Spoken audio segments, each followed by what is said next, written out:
一流の音楽の次は一流のアートに触れて以下略。チーチー、すっぽんぽんすっぽんぽん。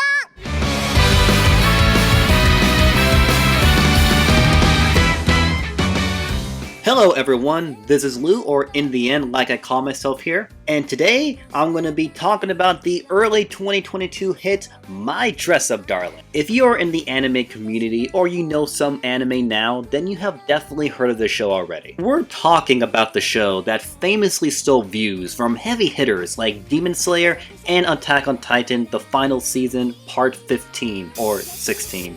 Which one is it again? I mean, if some random romance anime is just gonna get that popular, I mean, yeah, I'm gonna check it out. As a great man once said, you have my curiosity, but now you got my attention. My Dress-Up Darling is only one season so far, with only 12 episodes. It has a lot of charm, it's really fun, and everybody loves it. But it's only a romance anime, so what makes it stand out from all the other ones? Well, very simple, but it's this girl, Marin Kitagawa. And what makes Marin so special? Well, she's into anime, manga, and cosplay. Mind explosivo? So yeah, this is every weeb's dream. Our main character is Gojo, who is a very shy and nervous teenager and has a hard time making friends. Very relatable, right? And this girl over here gets thrown into his life. I mean, literally. And she finds out that he possesses an ability that nobody else has. He can sew. Also, he can cook, he's really smart, and he also works hard every day to achieve his goals and dreams. I mean, basically, I need to be on the same shad level as Gojo over here.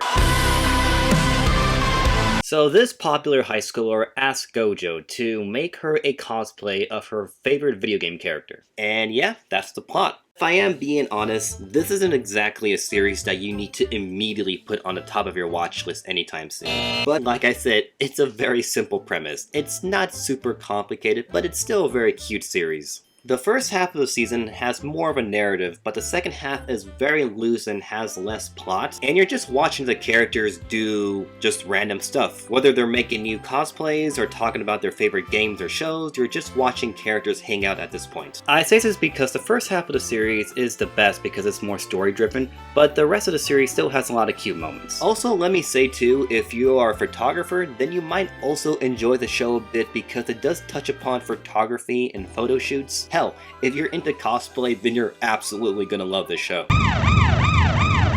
Okay, let's talk about the biggest issue of the show though, and that is the fan service. If you know fan service in anime, then you know exactly what I'm talking about. And My Dress-Up Darling is full of fan service.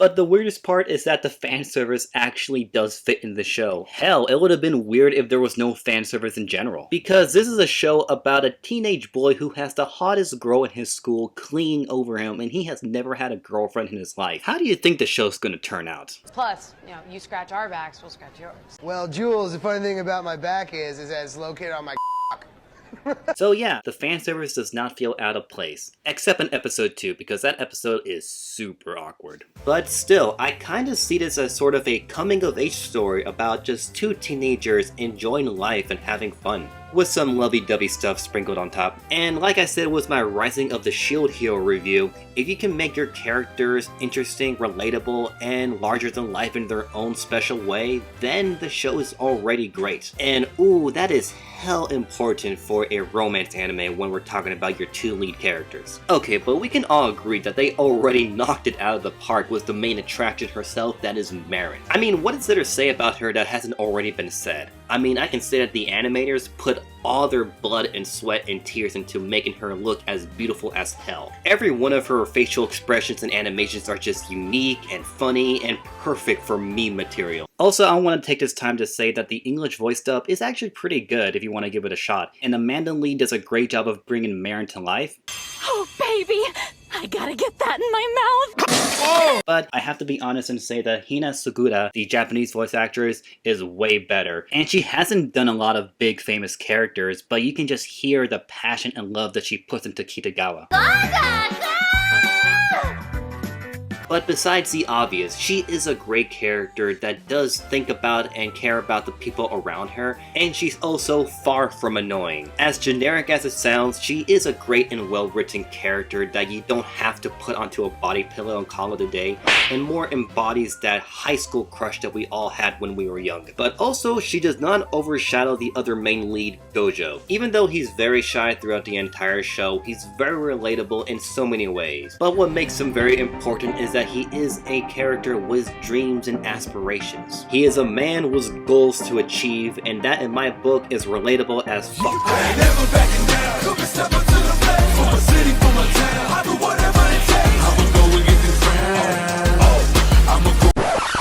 Ladies and gentlemen, we got him. And also, you do enjoy, of course, you enjoy seeing these two together and having fun. You do want to see them become a couple, but you also feel like you don't have to see them get together right away. They're very young and they're just enjoying their teenage years being kids. And that is what this show does really well, is that it is a very simple but great and effective slice of life anime that hits the core of what it's like to be a teenager and having the whole world in front of you to enjoy. Because we were all teenagers at some point, and this show does a great job of embodying the world of a teenager perfectly. Well, that is it for my review. Like I said, this was not a hard anime to talk about, so my opinions were really straightforward. But maybe My Dress-Up Darling is a kind of anime you want to check out, so I hope my review helped. You can watch this fun and happy anime on Crunchyroll and on Funimation if it's still up, and you can watch both the Japanese and the English dubs on both streaming services. Well, if you made it to the end, thank you so much for watching. Please leave a like and a comment and let me know what you thought of my review. If you like my opinions, please check out my other videos and subscribe so you can see more content from me. Thank you so much again for watching, and I'll see you in my next video.